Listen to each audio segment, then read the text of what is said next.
37ാമത്തെ പേജിൽ ടീക്കയിൽ 4ാമത്തെ പങ്ക്തി മുതൽക്ക് തുടങ്ങണം. അപ്പോൾ അധ ശബ്ദത്തിന്റെ അർത്ഥം പറഞ്ഞു അല്ലെ. അധ എന്ന് പറഞ്ഞാൽ അനന്തരം, ആനന്തര്യാർത്ഥക അധശബ്ദ, ആനന്തര്യം അതിനുശേഷം എന്ന അർത്ഥം പറയാണ്.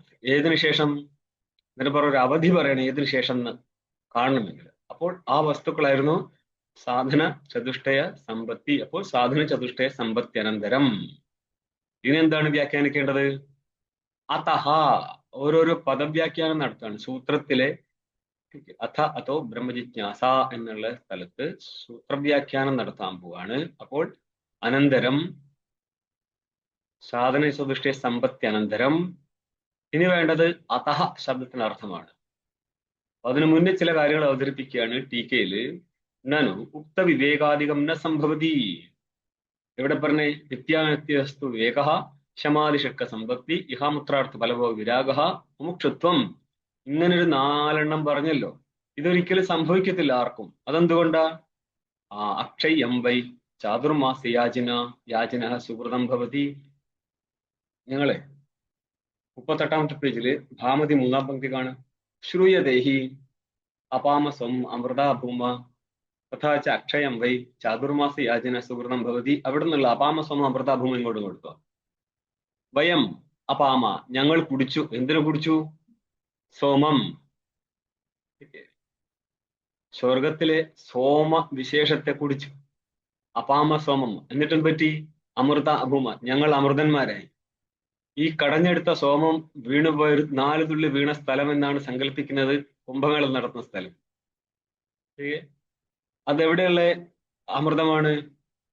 സ്വർഗത്തിൽ എന്താണ് അനിത്യമായിരിക്കുന്ന അമരത്വം പ്രാപിച്ചിരിക്കുന്ന ദേവന്മാര് കുടിച്ച സാധനമാണ്. അത് വെള്ളത്തിൽ 4 തുള്ളി വീണു എന്നുള്ളതിന്റെ പേരിലാണ് കുംഭമേള നടക്കുന്നത്. ആ അമൃതത്തിന് വേണ്ടിയാണോ ശാസ്ത്രം പ്രവർത്തിക്കുന്നത്? ഞാനോ ഉക്ത വിവേകാധികം ന സംഭവതി. എന്തുകൊണ്ടാ? മറ്റ് കർമ്മകാണ്ഡ സ്ഥലത്ത് കാണാൻ പറ്റും സോമപാനത്തോടുകൂടി അമൃതമാവുന്നുണ്ട്. ഈ അമൃതത്വത്തെ പൂർവപക്ഷി എന്താ മാനിക്കുന്നത്? പാരമാർത്ഥികമെന്ന്. സ്വർഗത്തിന്റെ അപ്പുറത്തേക്ക് പൂർവപക്ഷിയെ സംബന്ധിച്ച്, കർമ്മകാണ്ഡിയെ സംബന്ധിച്ച് ഒരു ഫലവും സംഭവിക്കുന്നില്ല. നിങ്ങൾ മറ്റ് മതങ്ങൾ നോക്കിക്കഴിഞ്ഞാലും 7ാം സ്വർഗത്തിലിരിക്കുന്ന 7ാം സ്വർഗത്തിൽ അല്ലെ ഇരിക്കുന്ന ദേവൻ, ഞങ്ങൾക്ക് ദേവനെ രൂപമില്ലെന്ന് പറയുകയും ചെയ്യും. 7ാം സ്വർഗത്തിൽ അങ്ങനെ ഇരിക്കുക എന്ന് പറയുകയും ചെയ്യും. രൂപമില്ലാത്ത ആൾക്കാർ എങ്ങനെയാണ് 7ാം സ്വർഗത്തിൽ ഇരിക്കുക എന്ന് വെച്ച് കഴിഞ്ഞാൽ അത് അവരോട് ചോദിക്കണം എങ്ങനെ സംഭവിക്കും. പിന്നെ 7ാം സ്വർഗമൊന്നുമല്ല, സ്വർഗവും നരകവും എല്ലാം കൽപ്പിതമായിരിക്കുന്ന നിത്യശുദ്ധ ബുദ്ധമുക്ത സ്വരൂപവും അതും തന്റെ സ്വരൂപമായിരിക്കുന്ന വസ്തുവിനെയാണ് ഇവിടെ പറയുന്നത്. ഞാൻ പറയാണ് അക്ഷയം വൈ ചാതുർമാസ യാചിന സുഹൃതം ഭവതി. ചാതുർമാസി യാഗത്തിന്റെ പേരാണ്. ചാതുർമാസി യാഗം നടത്തിയിട്ട് അക്ഷയമായിരിക്കുന്ന ക്ഷയരഹിതമായിരിക്കും സുഖത്തെ പ്രാപിക്കും. സുഹൃതം ഭവതി, സുഹൃതം ഉണ്ടാവും. സുഹൃതം ക്ഷയരഹിതമായതുകൊണ്ട് അതിന്റെ ഫലവും ക്ഷയരഹിതമായിട്ടിരിക്കും. ഇത്യാദി ശ്രുത്യ കർമ്മഫലസ്യ നിത്യത്വേന തതോ വൈരാഗ്യാസിദ്ധേഹി. കർമ്മത്തിന്റെ ഫലം നിത്യമാണെന്ന് ശ്രുതിയിലൂടെ തന്നെ സിദ്ധിക്കാൻ പറ്റുന്നത് കൊണ്ട് അനിത്യമായിരുന്നെങ്കിൽ വൈരാഗ്യം സംഭവിക്കാമായിരുന്നു. ഇതിപ്പോൾ നിത്യമായിരിക്കുന്ന ഫലമായതുകൊണ്ട് വൈരാഗ്യം സംഭവിക്കത്തില്ല എന്നാണ് കർമ്മകാണ്ഡി പറയുന്നത്. ഈ അമൃതമാണ് കുംഭമേളയിൽ പോയിട്ട് തെരയുന്നത്. എവിടെ അമൃതം? അതെന്നോ ഒലിച്ചു പോയി മക്കളെ. ജീവസ്യ ബ്രഹ്മസ്വരൂപ മോക്ഷശ്ചായുക്ത. ഇത് 2ാമത്തെ പറയാണ്. അല്ല, ഞങ്ങളുടെ സിദ്ധാന്തത്തിൽ ബ്രഹ്മസ്വരൂപ മോക്ഷം ഫലമായി കിട്ടും. പറയാണ് ജീവന് ബ്രഹ്മസ്വരൂപ മോക്ഷം എന്നുള്ളതേ നടക്കത്തില്ല. അതെന്തുകൊണ്ടാ? ജീവനും ബ്രഹ്മവും ഭിന്ന ഭിന്ന വസ്തുക്കളാണ്. ഭേദാത് തസ്യ ലോഷ്ടാധിപത് പുരുഷാർത്ഥത്വ അയോഗാച്ച. ഭേദം ഇരിക്കുന്നത് കൊണ്ട് ഭേദവാദികളാണ്. ആയതിനാൽ തസ്യ എന്ന് പറഞ്ഞാല് ജീവനിൽ ഭിന്നമായിരിക്കുന്ന ബ്രഹ്മസ്വരൂപം പോലും ലോഷ്ടം എന്ന് പറഞ്ഞാൽ മൺകട്ടയാണ്. മൺകട്ട പോലെ പുരുഷാർത്ഥമയാവത്തില്ല. പുരുഷാർത്ഥത്വ അയോഗാച്ച. ആയതുകൊണ്ട് എന്ത് പറ്റും? ഈ ഫലത്തിൽ ഒന്നും വൈരാഗ്യം സംഭവിക്കത്തില്ല. എഴുതി സ്വർഗാദി ഫലത്തിൽ വൈരാഗ്യം സംഭവിക്കത്തില്ല. ജീവബ്രഹ്മ ഏകത്വം സംഭവിക്കത്തില്ല. വെറുതെയെങ്കിലും ജീവബ്രഹ്മ ഏകത്വ ജ്ഞാനം കൊണ്ട് ബ്രഹ്മപ്രാപ്തി എന്നൊന്നും പറഞ്ഞ് നാട്ടുകാരെ പറ്റിക്കരുതേ എന്നാണ് പൂർവപക്ഷി ഇവിടെ പറയുന്നത്. പൂർവപക്ഷിയോട് സിദ്ധാന്തി പറയുന്നത്. പൂർവപക്ഷിയുടെ അഭിപ്രായമാണത് സ്വർഗമാണ് ഫലം എന്നുള്ളത്. നോക്കണം, ഇത് സിദ്ധാന്തി ആരോടെ സംസാരിക്കുന്നത്? പൂർവമീമാംസകനോട്. പൂർവമീമാംസകന്റെ ഫലം എന്താണ്? സ്വർഗമാണ്. അത് വാസ്തവമെന്ന് മാനിച്ച ഒരു വിഭാഗം വൈദികന്മാരുണ്ടായിരുന്നില്ലേ? താന്ത്രികന്മാര് മാറ്റിവെക്ക്, വൈദികന്മാരുണ്ടായിരുന്നില്ലേ? ഇല്ലേ? അപ്പൊ അവർക്ക് ഇഷ്ടപ്പെടുവോ നിങ്ങൾ ഈ ബ്രഹ്മസൂത്രം എടുത്ത് കളിക്കുന്നത്? ഇല്ലല്ലോ. അപ്പൊ മറ്റുള്ളവർക്ക് ഇഷ്ടപ്പെടാത്തതിന്റെ പേരിൽ ബ്രഹ്മസൂത്രം പറയണ്ട എന്ന് പറഞ്ഞ് നടക്കുന്നതാണോ? പറ്റത്തില്ലല്ലോ. തേ തഥോ ന മുമുക്ഷ സംഭവ, അതുകൊണ്ട് മുമുക്ഷ മോക്തുമിച്ഛ, മുക്തിക്ക് വേണ്ടിയുള്ള ഒരു ഇച്ഛ സംഭവിക്കത്തില്ല. ഇതി ആക്ഷേപ പരിഹാരാർത്ഥോ അധശബ്ദ എന്നുള്ളൊരു ആക്ഷേപമുണ്ട്. ആ ആക്ഷേപത്തിന്റെ പരിഹാരം ചെയ്യാനായിട്ടാണ് സൂത്രത്തിൽ സൂത്രകാരൻ അഥ എന്ന് പറഞ്ഞ ശേഷം അതഹ എന്ന് കൊടുത്തത്. അതഹ എന്ന് പറഞ്ഞാൽ തസ്മാത് കാരണാതുന്ന, അതുകൊണ്ട്. മുമ്പ് എന്താ പറഞ്ഞത്? അധശബ്ദത്തിന് മുമ്പ് എന്തായിരുന്നു പറഞ്ഞ്? അഥ എന്ന്. അഥയ്ക്ക് എന്താ അർത്ഥം? അനന്തരം. അനന്തരത്തിന് എന്താ അർത്ഥം? സാധന ചതുഷ്ടയ സമ്പത്തി അനന്തരം എന്നാ. ഇനി അതിനോടുകൂടി തസ്മാതെന്ന് കൂടി ചേർത്തോളൂ. എന്ന് പറഞ്ഞാല് സാധന ചതുഷ്ടയ സമ്പത്തി ഹേതുവായതിനാൽ. സാധന ചതുഷ്ടയ സമ്പത്തി അനന്തരം ബ്രഹ്മപ്രാപ്തിക്ക് സാധന ചതുഷ്ടയ സമ്പത്തി ഹേതുവായതിനാൽ ബ്രഹ്മപ്രാപ്തിക്ക് വേണ്ടിയിട്ട് ബ്രഹ്മജിജ്ഞാസ കർത്തവ്യ എന്ന് തന്നെയും വരും, മൊത്തം വരുന്നത്. ഇനി നിങ്ങൾ ഇത്രയും ഭാഗത്തെ ഭാഷ്യം കാണുക. അധശബ്ദോ ഹേത്വർത്ഥ, ഹേതു അർത്ഥോ യസ്യ അധശബ്ദസ്യ സ അധശബ്ദഃ ഹേത്വർത്ഥഃ. ടീക്കേ, അധശബ്ദം എന്നുള്ളത് ഹേതുവിന്റെ അർത്ഥത്തിൽ വന്നിരിക്കുകയാണ്. ഈ ഹേത്വർത്ഥത്തിനെ വിശദീകരിക്കുകയാണ് ഇനി നമ്മൾ മുന്നോട്ടേക്ക്. ടീക്ക നോക്ക്. അധശബ്ദേന ആനന്തര്യവാചിന തദവധിത്വേന അർത്ഥാത് വിവേകാദി ചതുഷ്ടയസ്യ ബ്രഹ്മജിജ്ഞാസ ഹേതുത്വം യദുക്തം തസ്യ ആർത്തിക ഹേതുത്വസ്യ ആക്ഷേപ നിരാസായ അനുവാദകോ അധശബ്ദഃ ഇത്യർത്ഥഃ. ആർത്തികാർത്ഥം എന്ന് പറഞ്ഞാൽ അർത്ഥാൽ സിദ്ധമായിരിക്കുന്ന അർത്ഥത്തെ ആർത്തികാർത്ഥം എന്ന് പറയാം. എന്ന് പറഞ്ഞാൽ ശബ്ദം അവിടെ ഉണ്ടാവത്തില്ല, പക്ഷെ നമ്മൾക്ക് അർത്ഥാൽ സിദ്ധിക്കപ്പെടും ഒരർത്ഥം, അതിനാണ് ആർത്തികാർത്ഥം എന്ന് പറയാം. അല്ലെങ്കിൽ അർത്ഥാപത്തി പ്രമാണ സിദ്ധാർത്ഥത്തെ ആർത്തികാർത്ഥം എന്ന് പറയും. ഇവിടെ ഇപ്പോൾ സൂത്രത്തില് നമ്മൾ സാധന ചതുഷ്ടയ സമ്പത്തി എന്നോ അതേപോലെ അത് ഹേതുവായിട്ടൊന്നും പറയുന്നില്ല. പക്ഷേ ബ്രഹ്മജിജ്ഞാസ സംഭവിക്കണമെങ്കിൽ എന്ത് വേണം? ബ്രഹ്മ വിഷയക ജ്ഞാതും ഇച്ഛയാണ് ബ്രഹ്മജിജ്ഞാസ. ബ്രഹ്മത്തെ വിഷയീകരിക്കുന്ന അറിയാനുള്ള ഇച്ഛ. ഇച്ഛയുടെ ജ്ഞാനാനന്തരമാണ് ഇച്ഛ ഉണ്ടാകുന്നത്. ഇച്ഛയ്ക്കും വിഷയമുണ്ട്, ജ്ഞാനത്തിന് വിഷയമുണ്ട്. ബ്രഹ്മജിജ്ഞാസ എന്നുള്ള സ്ഥലത്ത് ജ്ഞാനത്തിനുള്ള ഇച്ഛയാണ്. അപ്പൊ ഇച്ഛയുടെ വിഷയമാണ് ജ്ഞാനം, ജ്ഞാനത്തിനൊരു വിഷയമുണ്ട്. അപ്പൊ ജ്ഞാനത്തിന്റെ വിഷയമാണ് ബ്രഹ്മവിഷയക ജ്ഞാനം. ആ ബ്രഹ്മവിഷയക ജ്ഞാനത്തോടുള്ള ഇച്ഛയാണ്, ജ്ഞാനത്തിന് വേണ്ടിയുള്ള ഇച്ഛയാണ്, ബ്രഹ്മത്തോടുള്ള ഇച്ഛയല്ല. അപ്പോൾ ഇച്ഛയുടെ വിഷയം ജ്ഞാനവും ജ്ഞാനത്തിന്റെ വിഷയം ബ്രഹ്മവുമാണ്. അപ്പോൾ ബ്രഹ്മജ്ഞാനത്തിന് വേണ്ടിയുള്ള ഇച്ഛ എന്നർത്ഥം കിട്ടും. ഈ ഇച്ഛ അപ്പോഴേ ഫലീഭൂതമായി സംഭവിക്കത്തുള്ളൂ എന്ന് പറഞ്ഞാൽ ആർക്കാണോ സാധന ചതുഷ്ടയം ഉള്ളത് അവന് മാത്രമേ ഈ ബ്രഹ്മവിഷയക ഇച്ഛ ഫലീഭൂതമാക്കാൻ പറ്റത്തുള്ളൂ. എന്ന് പറഞ്ഞാൽ ബ്രഹ്മവിഷയക ഇച്ഛയ നമ്മൾ എന്ത് ചെയ്തു? ബ്രഹ്മവിഷയക വിചാരം എന്നർത്ഥം ചെയ്യും. ആ ബ്രഹ്മജ്ഞാനത്തിനായിട്ട്, അപരോക്ഷ ബ്രഹ്മജ്ഞാനത്തിനായിട്ട് ബ്രഹ്മവിചാരം ചെയ്യണമെന്നാണ് മൊത്തത്തിൽ ബ്രഹ്മജിജ്ഞാസയ്ക്ക് അർത്ഥം മുമ്പ് പൂർവ്വത്തിൽ നമ്മൾ ചെയ്തു വെച്ചത്. അതിന്റെ കാരണം എന്താണ്? സാധന ചതുഷ്ടയ സമ്പത്തിയാണ്. അപ്പോൾ സാധന ചതുഷ്ടയം ഉണ്ടെങ്കിൽ മാത്രമേ ആ സാധന ചതുഷ്ടയ സമ്പത്തി കാരണമാണ് എന്നിരിക്കെ, ഏതിന്? ബ്രഹ്മജിജ്ഞാസ ചെയ്യാൻ കാരണമാണ് എന്നിരിക്കെ, അതെന്തുകൊണ്ടാ? ബ്രഹ്മജിജ്ഞാസയിൽ നിന്ന് ഫലം സംഭവിക്കണമെങ്കിൽ ഈ സാധന ചതുഷ്ടയ സമ്പന്നനായിരിക്കണം. അതുകൊണ്ടാണ് അധികാരി സാധന സമ്പന്നനാണെന്ന് പറയുന്നത്. അല്ലാതെ കുതൂഹലം കൊണ്ട് വേദാന്ത അധ്യയനം നടത്തിയത് കൊണ്ട് ജ്ഞാനം ഉത്പന്നാവത്തില്ല. ആദ്യമേ തന്നെ ഇവിടെ പറഞ്ഞിരിക്കുന്ന ക്വാളിറ്റീസ് ഉണ്ട്. സാധന ചതുഷ്ടയ സമ്പത്തി ഇത് ഉള്ളവൻ പ്രയത്നിക്കുമ്പോൾ മാത്രമാണ് ബ്രഹ്മാകാര വൃത്തിയിലെത്തുന്നത്. അത് ടെസ്റ്റ് അടിക്കാൻ പറ്റുന്നില്ലല്ലോ. അതിനാൽ അധ്യയനം ചെയ്തുകൊണ്ടിരിക്കുക, സുഹൃതം കൂടെ ഉണ്ടെങ്കിൽ എന്ന് പറഞ്ഞാല് ഇവിടെയും അധ്യയനജന്യമായിരിക്കുന്ന ഒരു അപൂർവത്തെ നമ്മൾ മാനിക്കുന്നുണ്ട്. ഇതിനെ ശ്രവണാപൂർവം എന്ന് പറയും. എപ്രകാരം ശ്രവണ മനന നിധിധ്യാസനമായിരിക്കുന്ന വിചാരം ജ്ഞാനകാരണമാണോ, ഇതേപോലെ ശ്രവണജന്യമായിരിക്കുന്ന അപൂർവവും ജ്ഞാനകാരണമാണെന്ന് പറഞ്ഞാൽ ഗുരുമുഖത്തു നിന്നുള്ള ഈ ബ്രഹ്മവിദ്യാ അധ്യയനവും എന്താവുന്നുണ്ട്? ജ്ഞാന കാരണമാവുന്നുണ്ട് പറഞ്ഞാൽ അപൂർവ ദ്വാരാ ജ്ഞാന കാരണമായി മാനിക്കുന്നുണ്ട്. മറ്റു ശാസ്ത്രങ്ങളിൽ നിൽക്കുന്നത് കാണാൻ പറ്റും.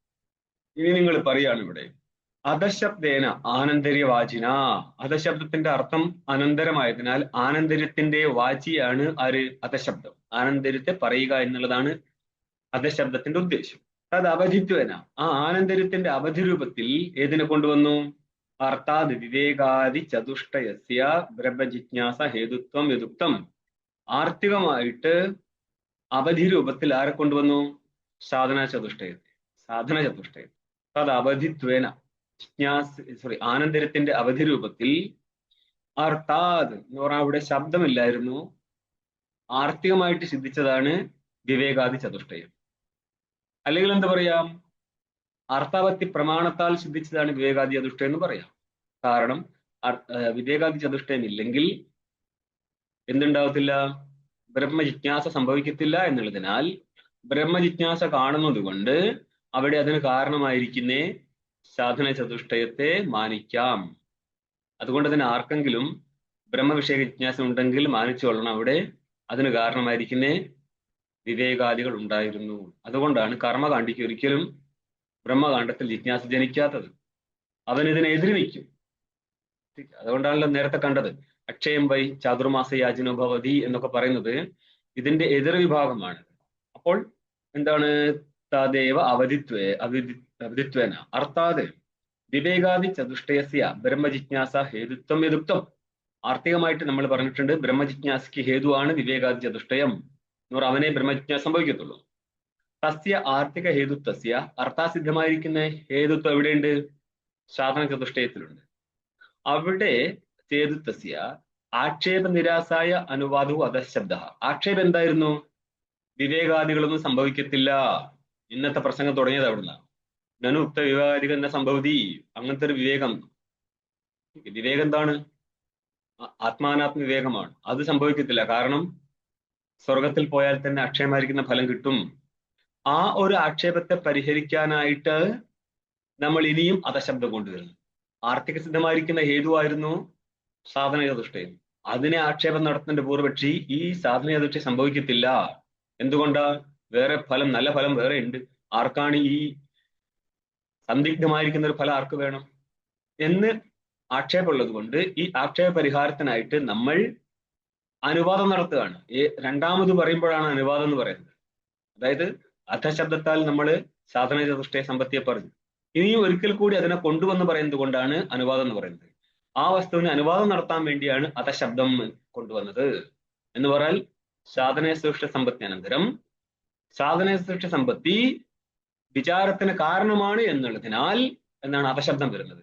ഇനി നമ്മൾ ബാക്കി മുന്നോട്ട് കൂട്ടിച്ചേർക്കും ബ്രഹ്മജിജ്ഞാസ കർത്തവ്യ എന്ന്. ഉക്തം വിപ്രണോതി, ഈ പറഞ്ഞതിനെ തന്നെ വിശദീകരിക്കുകയാണ്. ഭാഷ്യം കണ്ട് 37ന്റെ രണ്ടാം പങ്ക്തി ഭാഷ്യം ഇനി 38ലേക്ക് പോവാണ്. യസ്മാത് വേദ ഏവ അഗ്നിഹോത്രാദീനാം ശ്രേയസാധനാനാം അനിത്യഫലതാം ദർശയതി. ശ്രേയത്തിന്റെ സാധനങ്ങളായിരിക്കുന്ന അഗ്നിഹോത്രാദികളുടെ അനിത്യഫലതയെ വേദം തന്നെ കാണിക്കുന്നുണ്ട്. അഗ്നിഹോത്രാദികളിൽ നിന്ന് എന്ത് കിട്ടും? സ്വർഗാദികൾ കിട്ടും. സ്വർഗാദികളാണ് ഇവിടുത്തെ ശ്രേയസാണ്. അതിന്റെ സാധനമാണ് എന്ത്? അഗ്നിഹോത്രാദികൾ. പക്ഷെ അവ എന്തിനെ കൊടുക്കത്തുള്ളൂ? അനിത്യമായിരിക്കുന്ന ഫലത്തെ.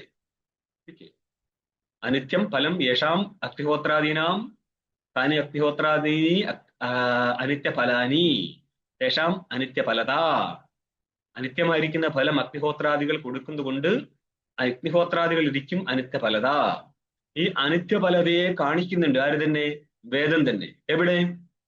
തത് യഥാ ഇഹ കർമ്മചിത്തോ ലോകക്ഷീയത ഏവമേവ അമുത്ര പുണ്യചിത്തോ ലോകക്ഷീയത ക്ഷീയത ഇത്യാദി ഛാന്തോഗ്യമാണ്. തത് യഥാ അതെപ്രകാരം എന്നാണെങ്കിൽ ഇഹ എന്ന് പറഞ്ഞ ഈ ലോകത്ത് കർമ്മചിതോ ചിങ് ചൈനെ കൂട്ടിവെച്ചാന്നർത്ഥം. കർമ്മത്താൽ ഉത്പന്നമാവുന്ന ലോകം. നമ്മൾ എന്തെങ്കിലും ഒരു കർമ്മം ചെയ്താല് അതിൽ നിന്ന് ഫലം കിട്ടുമ്പോൾ പോലും കൃഷി ചെയ്തു, അന്നം കിട്ടി, അന്നം കൊയ്താൽ അന്നിനി അവിടെ ഉണ്ടാവത്തില്ലല്ലോ. കാരണം നെല്ല് കൊയ്താൽ അത് തീർന്നു, അത് കഴിച്ചാൽ അതും തീർന്നു. ഇപ്രകാരം കർമ്മത്താൽ സമ്പന്നമാക്കുന്ന ലോകം ഈ ഭൂമി എന്നുള്ള പൃഥ്വി ലോകത്ത് ക്ഷയിക്കുന്നത് പോലെ യഥാക്ഷീയതേ ഏവമേവ ഇതേപോലെ തന്നെ അമുത്ര ഉദ്ദേശം എന്താണ്? പരലോകത്ത് പുണ്യചിത്തോ ലോകക്ഷീയതേ, പുണ്യത്താൽ സമ്പന്നമാക്കിയിരിക്കുന്ന ലോകവും നഷ്ടപ്പെടുന്നു. അതെന്തുകൊണ്ടാ? യത് കൃതകം തത് അനിത്യം, കൃതകമാണെങ്കിൽ കാര്യമാണെങ്കിൽ അനിത്യമായിരിക്കും. അപ്പോൾ വേദാന്തി പറയുന്ന മോക്ഷം എന്നുള്ളത് കൃതകമല്ലേ? ജ്ഞാനമില്ലെങ്കിൽ മോക്ഷം കിട്ടുമോ? ഇല്ല, മോക്ഷം കിട്ടത്തില്ല. ഇല്ല. അപ്പൊ ജ്ഞാനത്തിന്റെ ഫലമല്ലേ മോക്ഷം? അല്ല, ജ്ഞാനത്തിന്റെ ഫലമല്ലേ? പിന്നെ ജ്ഞാനം എന്തിനാ? അജ്ഞാന നിവൃത്തി. ജ്ഞാനത്തിന്റെ ഫലമാണ് അജ്ഞാന നിവൃത്തി. അജ്ഞാന നിവൃത്തമായാലോ? അതായത് ജ്ഞാനത്തിന്റെ ഫലമായിട്ട് പറയും അജ്ഞാന നിവൃത്തി ഉപലക്ഷിത ബ്രഹ്മസ്വരൂപമാണ് ഫലം എന്ന് പറയും. അവിടെ ഗുണം എന്താന്ന് പറഞ്ഞാല് ഈ അജ്ഞാന നിവൃത്തി ഉപലക്ഷിതമായിരിക്കുന്ന ബ്രഹ്മസ്വരൂപം ഇപ്പോഴില്ല. കാരണം അജ്ഞാന നിവൃത്തമായിട്ടില്ല. അജ്ഞാന നിവൃത്തിയെ ഉപലക്ഷണ സ്വരൂപത്തിൽ വെച്ചതുകൊണ്ട് അത് സ്വരൂപത്തിലേക്ക് കടക്കത്തില്ല. ഉപലക്ഷിത വസ്തുവല്ലേ, ഉപലക്ഷണം മാറ്റി കാണുകയും ചെയ്യാൻ പറ്റും. ഇങ്ങനെ ഇരിക്കുന്ന അജ്ഞാന ഉപലക്ഷിത ബ്രഹ്മപ്രാപ്തിയാണ് ജ്ഞാനത്തിന്റെ ഫലം, അല്ലാതെ ബ്രഹ്മസ്വരൂപമല്ല. ബ്രഹ്മസ്വരൂപം ഇപ്പോഴും സിദ്ധമാണ്. പക്ഷെ ഇപ്പോഴത് ആവൃതമായിട്ടിരിക്കുന്നത് കൊണ്ട് എന്തില്ല, അപരോക്ഷമായി മാറുന്നില്ല. സ്വരൂപത്തിനൊരു മാറ്റം ഉണ്ടാകത്തില്ല, ജ്ഞാനം ഇരുന്നാലും അജ്ഞാനം ഇരുന്നാലും. ഓക്കെ, ഇനി അടുത്ത ടീക്കയിലേക്ക് തന്നെ പറയുന്നത് തസ്മാദിത് ഉത്തരണ സംബന്ധ. ഇവിടെയുള്ള യസ്മാദ് എന്നുള്ള പദത്തെ നമ്മൾ 38-ാമത്തെ പേജിലെ 3-ാമത്തെ പങ്ക്തിയിൽ കാണുന്ന തസ്മാദുമായിട്ട് അന്വയിക്കണം. ശരിക്ക് അതഹ ശബ്ദത്തിന്റെ അർത്ഥം തുടങ്ങുന്നത് ആ തസ്മാദ് മുതൽക്കാണ്. ആ അധശബ്ദ അർത്ഥം വിശദീകരിക്കാൻ വേണ്ടിയിട്ട് കാരണം പറയുക മാത്രമാണ് ചെയ്തത് യസ്മാദ് മുതൽക്ക്. യസ്മാദ് എന്ന് പറഞ്ഞാൽ എന്തുകൊണ്ടെന്നാൽ കർമ്മഫലത്തിന്റെ അനിത്യതയെയും കാണിക്കുന്നുണ്ട് വേദം. അതേപോലെ ബ്രഹ്മജ്ഞാനം കൊണ്ട് നിത്യമായിരിക്കുന്ന ഒരു ഫലത്തെയും വേദം കാണിക്കുന്നുണ്ട്. ബ്രഹ്മവിദാപ്നോതി പരം എന്ന് പറഞ്ഞിട്ട്. ഇനിയാണ് അതഹ. അതഹ എന്ന് പറഞ്ഞാല് തസ്മാദ് എന്നതിന്റെ അർത്ഥമാണ് അതഹ എന്ന്. അപ്പൊ അതഹ എന്നുള്ളത് കൊണ്ട് സാധന ശ്രേഷ്ഠ സമ്പത്തി കാരണമായതിനാൽ അനന്തരം ബ്രഹ്മജിജ്ഞാസ കർത്തവ്യ നിർണ്ണയിക്കും. തസ്മാദിന് അർത്ഥം നോക്കുക. അവിടെ യഥോക്ത സാധന ശ്രേഷ്ഠ സമ്പത്തി അനന്തരം എന്നർത്ഥം. ഇവിടെ ഭാഷ്യത്തിലൂടെ നോക്കുന്നേരം അതഹയ്ക്ക് അർത്ഥം ഇത്രേ കിട്ടത്തുള്ളൂ. കർമ്മത്തിന്റെ ഫലം അനിത്യവും ജ്ഞാനത്തിന്റെ ഫലം നിത്യവുമാണ് ആയതുകൊണ്ട് ബ്രഹ്മജിജ്ഞാസ കർത്തവ്യാന്ന് കിട്ടുന്നത്. ടീക്കയിലൂടെ നോക്കുന്ന സമയത്ത് അതയ്ക്ക് ഹേതുത്വം വെച്ചു കൊടുക്കും. അധശബ്ദത്തിന് തന്നെ പിന്നെ അതഹ എന്ന അനുവാദം നടത്തി തന്നെ നടക്കും. നോക്കിക്കോ ടീക്കയിൽ എങ്ങനെയാണ് വരുന്നത്. ഏതൽപ്പം തന്മർത്യം യത് കൃതകം തദനിത്യം ഇതി. അതിന്റെ മുന്നേ ആയിരുന്നു നമ്മൾ കണ്ടത് അനുവാദകോ അധശബ്ദ എന്ന. എന്താണ്? തസ്യ ആർത്തിക ഹേതുത്വസ്യ ആക്ഷേപ നിരാസായ അനുവാദകോ അധശബ്ദ. അനുവാദ രൂപത്തിലാണ് അധശബ്ദം വന്നത് എന്ന് പറഞ്ഞാല് അനുവാദം നടത്തണമെങ്കിൽ ആദ്യം നിരൂപണം ചെയ്യപ്പെടണ്ടേ. അപ്പോൾ അധശബ്ദത്താൽ നിരൂപണം ചെയ്യപ്പെട്ടിരിക്കുന്ന സാധന സൃഷ്ടി സമ്പത്തിയെ ഒരിക്കൽ കൂടി കൊണ്ടുവരികയാണ് അതഹ. അത് കാരണമായതിനാൽ, സാധന സമ്പത്തി കാരണമായതിനാൽ ബ്രഹ്മജിജ്ഞാസ ചെയ്യണം എന്ന് അർത്ഥം പറ്റും. ഇനി ടീക്ക നമുക്ക് മുന്നോട്ടേക്ക് തന്നെ. ഏതൽപ്പം തന്മർത്യം യത് ഭൂമ തസുഖം ഏതൽപ്പം തന്മർത്യം. ഏതാണ് അല്പം? ഭൂമായിൽ നിന്ന് വിപരീതം. ഭൂമ സർവവ്യാപകനാണ്, ചാന്ദ്രികത്തിലെ വിഷയമാണ്. അതിൽ നിന്നും ഭിന്നമാണ് അല്പം, അത് മർത്യമായിരിക്കും. തത് വിനാശി. യത് കൃതകം തദനിത്യം. കൃതകം എന്ന് പറഞ്ഞാല് ജന്യം, കാര്യം എന്നർത്ഥം. യത് കൃതകം തദനിത്യം. ഇത് വ്യാപ്തി കാണിച്ചിട്ട് ന്യായം കൊണ്ടുവരികയാണ്. ഏതെന്നാണോ കൃതകമാണെങ്കിൽ അത് അനിത്യമായിരിക്കും. ഇതി ന്യായവതീ. ന്യായം എവിടെ ഇരിക്കുമോ? ന്യായോ അസ്യ അസ്മിന്ന സ്ഥിതി ന്യായവതി അസ്യാമസ്ഥിതി സൂത്രം അസ്മിന്ന സ്ഥിതി എന്നാണ്. ഇവിടെ ഇപ്പോൾ ശ്രുതിയാണ്. ശ്രുതിയിൽ ന്യായം ഇരിക്കുന്നതുകൊണ്ട് ന്യായവതി ആയ ശ്രുതി. ഏത് ശ്രുതി? തദ്യഥായിഹ കർമ്മചിത്തോ ലോകക്ഷീയത എന്നുള്ള ശ്രുതി. അപ്പോൾ ശ്രുതിക്ക് എന്തുകൂടിയുണ്ട്? ഒരു ന്യായവും കൂടിയുണ്ട് ബലം കൊടുക്കുന്നത്. ശ്രുതി എന്താ പറയുന്നത്? പുണ്യജന്യമായിരിക്കുന്ന ലോകം നഷ്ടപ്പെടും, പാപജന്യ ലോകം നഷ്ടപ്പെടും. അതിന് കാരണം എന്താ? കാരണം ഇതിന് പറയാൻ പറ്റുന്ന ന്യായം യത് കൃതകം തദനിത്യം. ഏതെന്നാണോ ജനിക്കുന്നത് അത് അനിത്യമായിരിക്കും. ഇങ്ങനെ ഒരുക്കുന്ന ഒരു ന്യായയുക്തമായിരിക്കുന്ന ശ്രുതി ബലവതിയായി മാറി. ഇത് ശ്രുതി കർമ്മഫല അക്ഷയത്വ ശ്രുതേർ ബാധിക. ബോധിക എന്നല്ല കേട്ടോ, ബാധിക എന്നാണ്. ശരിയാണത് പ്രിന്റ് വായിക്കുന്നത് ശ്രദ്ധിച്ചോ. കർമ്മഫലം അക്ഷയമാണെന്ന് പറഞ്ഞിരുന്നു ആര്? പൂർവമീമാംസകന്മാര്. എവിടെ? അക്ഷയം വൈ. നിങ്ങളിത് ടീക്ക കണ്ടല്ലോ. അപാമ സോമം പ്രതാഭൂമ അക്ഷയം വൈസ് ചാതുർമാസയാജിനു ഭവന്തി ഇത്യാദി ശ്രുതിയുടെ അർത്ഥത്തെ ബാധിപ്പിക്കുന്നതാണ് ആര്? തഥ ഇഹ കർമ്മചിതലോക ക്ഷീയത എന്നുള്ളത്.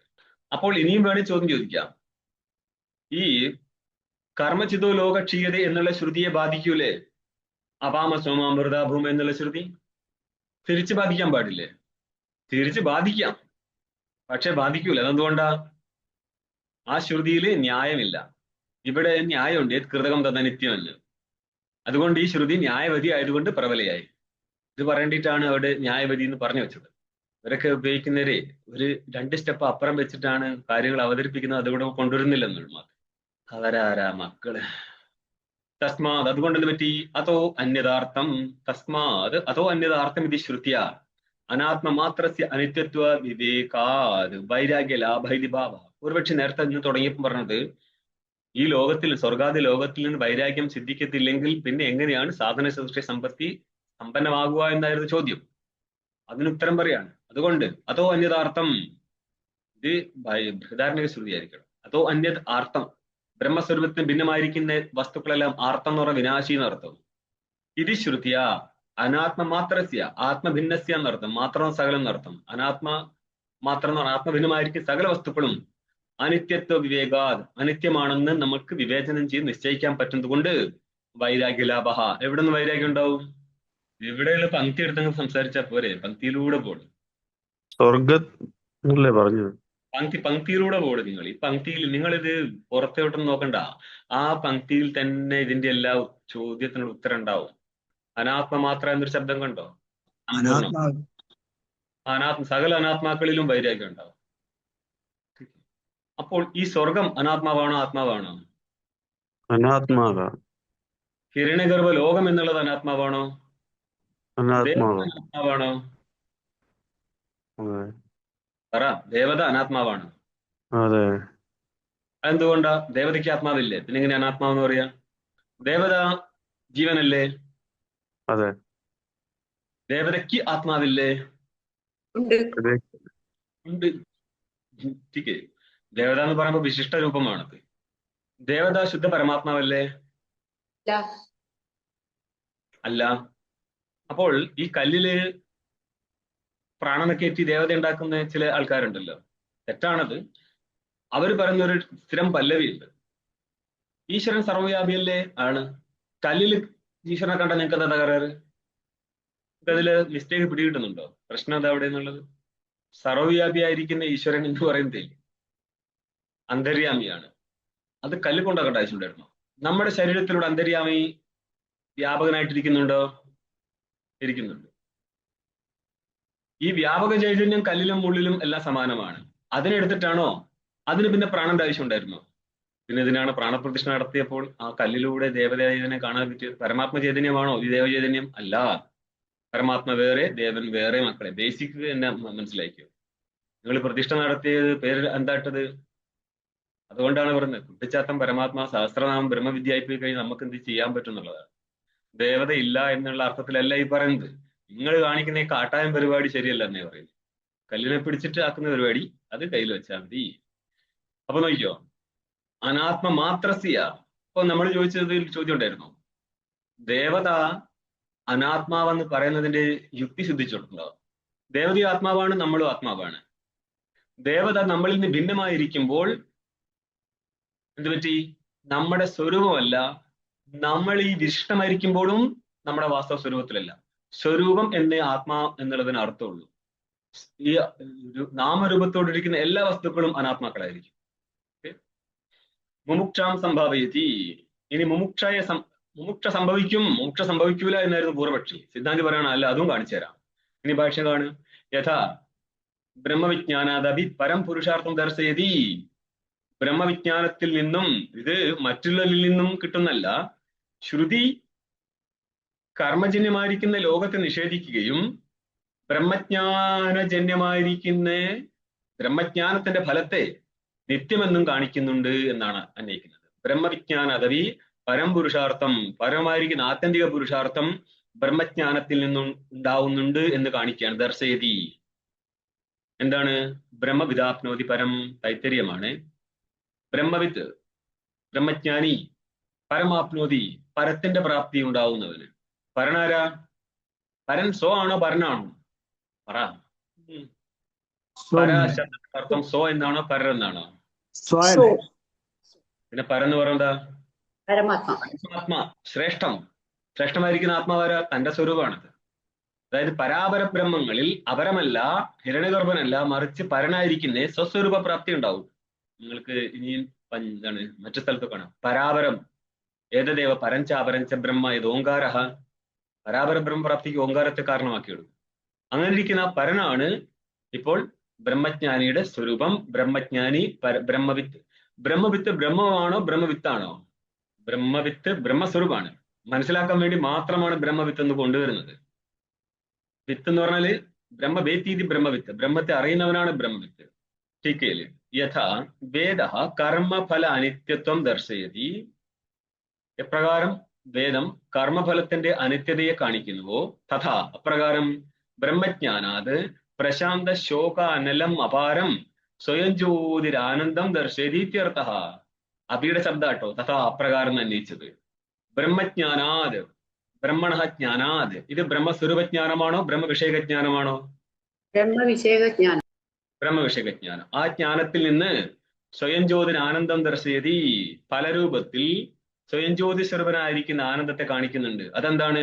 പ്രശാന്ത ശോകാനലം, ശോകരൂപ അനിലം പ്രശാന്തമായിരിക്കുന്ന, നഷ്ടപ്പെട്ടിരിക്കുന്നേ, അപാരം പാരരഹിതമായിരിക്കുന്നേ എന്ന് പറഞ്ഞാൽ ഒരു കരയുമില്ലാത്ത കേവല ബ്രഹ്മസ്വരൂപം, അത് സ്വയം ജ്യോതി രൂപനായിരിക്കുന്ന ആനന്ദ സ്വരൂപമാണെന്നും ശ്രുതി കാണിക്കുന്നുണ്ട്.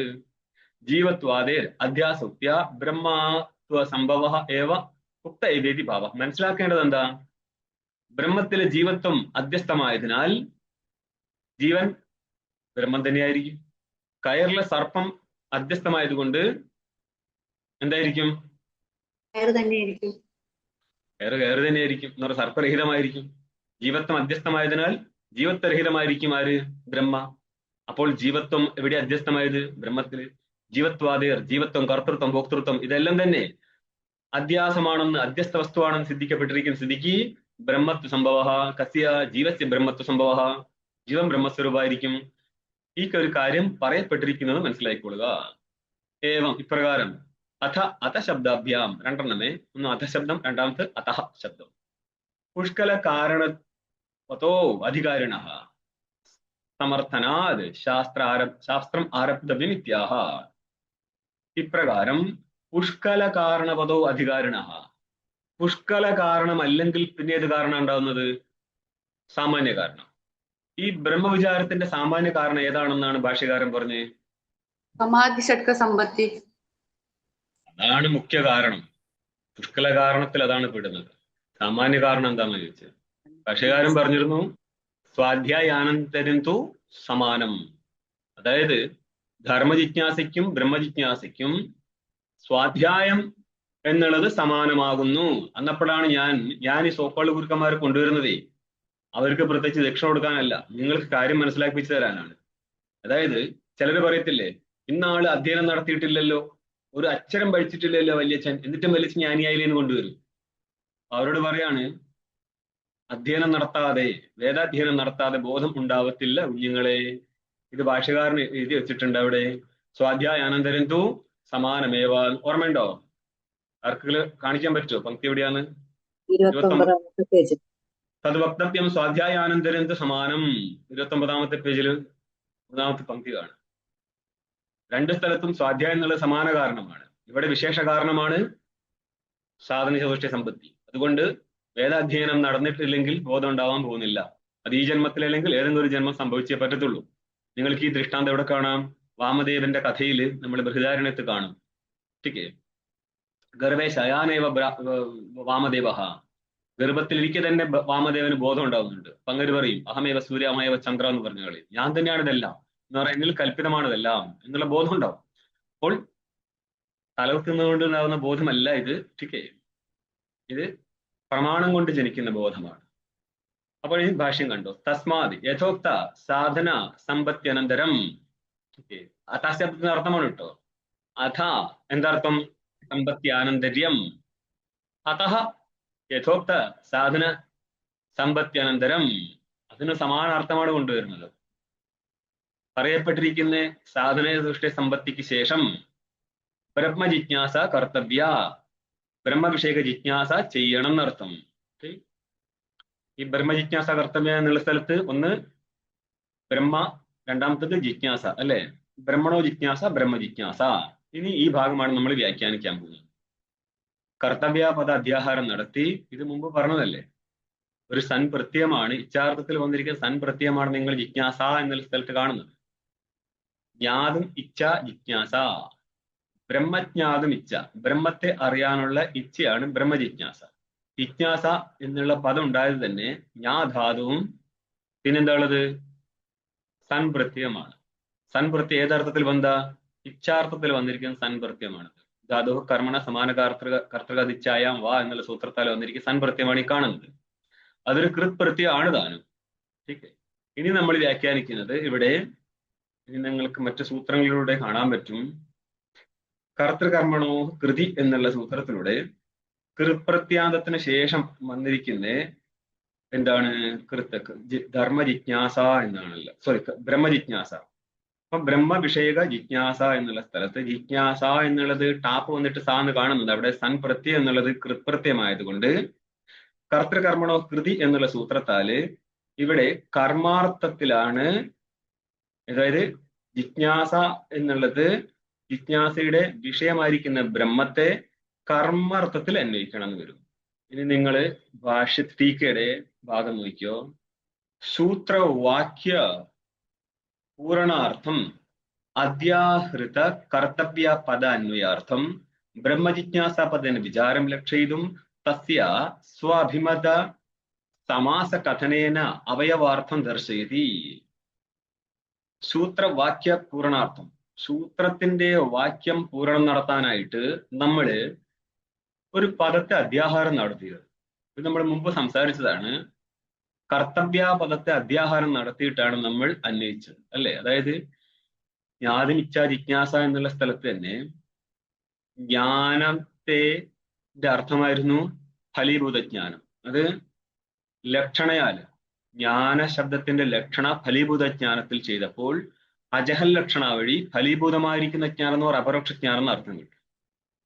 സൻ പ്രത്യയത്തിന്റെ അർത്ഥമാണ് ഇച്ഛ.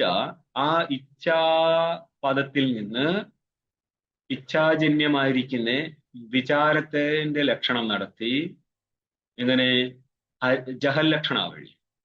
ഇതിന് രണ്ടിനെ സമർത്ഥിക്കാനായിട്ട് എന്ത് വന്നു? കർത്തവ്യ പദത്തെ അധ്യാഹാരം നടത്തി. അപ്പോൾ ബ്രഹ്മജിജ്ഞാസ കർത്തവ്യ എന്നർത്ഥം കിട്ടും. എന്ന് പറയുന്ന അർത്ഥം അപരോക്ഷ ബ്രഹ്മജ്ഞാനത്തിനായിട്ട് വിചാര കർത്തവ്യ എന്നർത്ഥം ചെയ്തു. അപരോക്ഷ ബ്രഹ്മാകാര വൃത്തിക്കായിട്ട് വിചാരം ചെയ്യണം. അവിടെ തന്നെ മുമ്പുള്ള അഥ എന്നും അതഹ എന്നുള്ള ശബ്ദം അന്വയിച്ചു കഴിഞ്ഞാല് സാധന സൃഷ്ടി സമ്പത്തി അനന്തരം സാധന സൃഷ്ടി സമ്പത്തി കാരണമാണ് എന്നുള്ളതിനാൽ എന്ത് ചെയ്യണം? അനന്തരം അല്ലെങ്കിൽ അതഹ എന്ന് ആദ്യം ചെയ്തോ. സാധന സൃഷ്ടി സമ്പത്തി കാരണമാണ് എന്നുള്ളതിനാൽ സാധന സൃഷ്ടി സമ്പത്തി അനന്തരം അപരോക്ഷ ബ്രഹ്മജ്ഞാനത്തിനായിട്ട് വിചാര കർത്തവ്യ, വിചാരം ചെയ്യണം. അപ്പൊ വിചാരത്തിന്റെ ഫലം എന്താ? വിചാരാജായത ബോധോ, വിചാരം കൊണ്ടാണ് ജ്ഞാനം ഉണ്ടാകുന്നത്. അതിപ്പോൾ ഋഷി ഉപദേശിച്ചാലും മനുഷ്യനെ ഉപദേശിച്ചാലും ദേവത ഉപദേശിച്ചാലും എന്തേ സംഭവിക്കത്തുള്ളൂ? ശബ്ദത്തിൽ നിന്ന് ബോധം ഉണ്ടാകത്തുള്ളൂ. ദേവത ഉപദേശിക്കുന്നത് നചികേതസിന് യമൻ ഉപദേശിക്കുന്നുണ്ട് അല്ലേ? അതേപോലെ സനത് കുമാരൻ ഉപദേശിക്കുന്നുണ്ട് ആർക്ക്? നാരദർക്ക്. ഇനി ഈ കാണുന്ന ശ്രുതികളെല്ലാം തന്നെ ഋഷിമാർ ഉപദേശിക്കുകയാണ്. ഋഷി വാമദേവന്റെ ഉപദേശമുണ്ട്, അതേപോലെ തന്നെ യാജ്ഞവൽക്യന്റെ ഉപദേശമുണ്ട്. ഇവിടെ എല്ലാ സ്ഥലത്തും എന്തേ സംഭവിക്കത്തുള്ളൂ? ശബ്ദമേ ഉപദേശിക്കാൻ പറ്റത്തുള്ളൂ. അതല്ലാതെ ശക്തിപാതം എന്ന് പറഞ്ഞ് തലയിൽ ഒരു കൈവച്ചത് കൊണ്ടോ കാല് വെച്ചത് കൊണ്ടോ ഒരാൾക്കും ജ്ഞാനം പകർന്നു കൊടുക്കാൻ പറ്റത്തില്ല. നമ്മൾ ജീവിച്ചത് കഥകളിലൂടെ ആയതുകൊണ്ട് നമ്മൾ കഥ കേൾക്കാനാണ് ഇഷ്ടം. കാരണം ഇത് മെനക്കേടുണ്ടേ. ശബ്ദത്തിലൂടെ പോകുന്ന നേരം ഉള്ള മെനക്കേട് ഒഴിവാക്കാൻ, മെനക്കേട് ഒഴിവാക്കി തരുന്ന ഗുരുക്കന്മാരുണ്ടെങ്കിൽ അതാണ് ഏറ്റവും നല്ലത്.